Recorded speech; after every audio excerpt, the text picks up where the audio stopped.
Assalamualaikum warahmatullahi wabarakatuh. Saya Irma Levinita dari kelas Statistik for Linguistic and Literary Studies kelas A. Pada video kali ini saya akan membahas tentang konsep penelitian kuantitatif dalam bidang sastra, peran hipotesis, dan definisi kuesioner, jenis kuesioner, dan cara membuat kuesioner. Pertama-tama mari kita bahas metode penelitian kuantitatif. Metode penelitian kuantitatif merupakan jenis penelitian yang melibatkan pengambilan data secara statistik yang dapat disajikan dalam bentuk grafik, diagram, tabel, ataupun hipotesis. Menurut Kasiram, penelitian kuantitatif yaitu suatu proses menemukan pengetahuan yang menggunakan data berupa angka sebagai alat menganalisis keterangan mengenai apa yang ingin diketahui. Konsep penelitian kuantitatif dalam bidang sastra dapat dilakukan dengan cara survei karena tidak semua penelitian sastra menjadikan teks sebagai subjek penelitian. Contohnya, penelitian yang berfokus pada pembaca dan respon pembaca terhadap teks. Penelitian ini pastinya menggunakan metode survei yang mana nanti si peneliti akan menganalisis gelombang atau magnitude pembaca. Contohnya seperti mencari respon pembaca terhadap suatu karya yang dianggap kontroversial.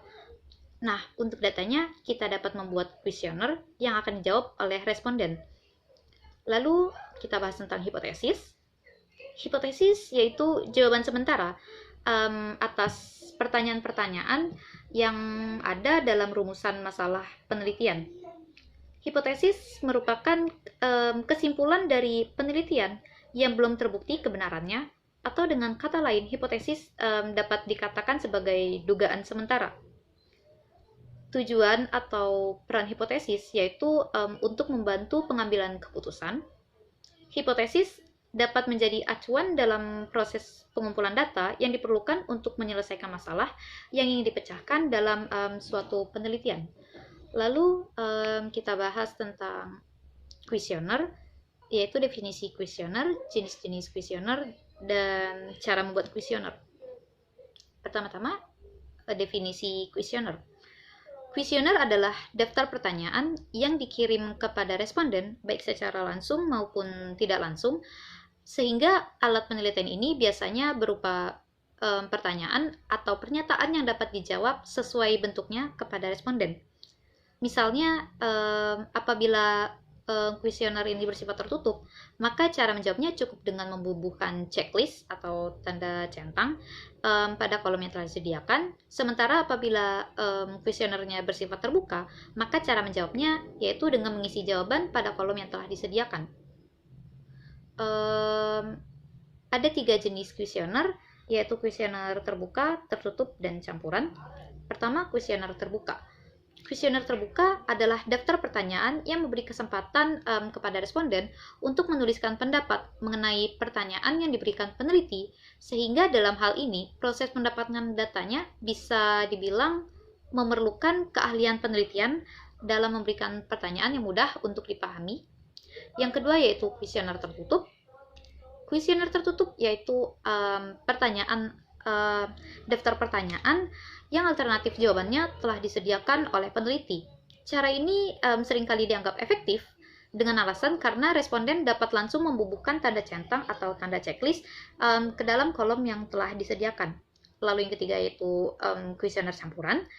Kuesioner campuran adalah perpaduan antara bentuk kuesioner terbuka dan tertutup. Biasanya teknik ini digunakan selain untuk mengetahui topik yang mendalam, juga berfungsi untuk mendapatkan serangkaian data-data penelitian berupa angka. Lalu bagaimana cara membuat kuesioner? Sebelum membuat kuesioner, ada beberapa langkah yang harus diperhatikan dalam membuat kuesioner. Pertama-tama yaitu perkenalkan diri Anda, sebutkan nama dan latar belakang Anda, serta sebutkan juga institusi Anda. Yang kedua, jelaskan tujuan kuesioner Anda. Jelaskan tujuan kuesioner tersebut dalam kalimat yang singkat dan padat.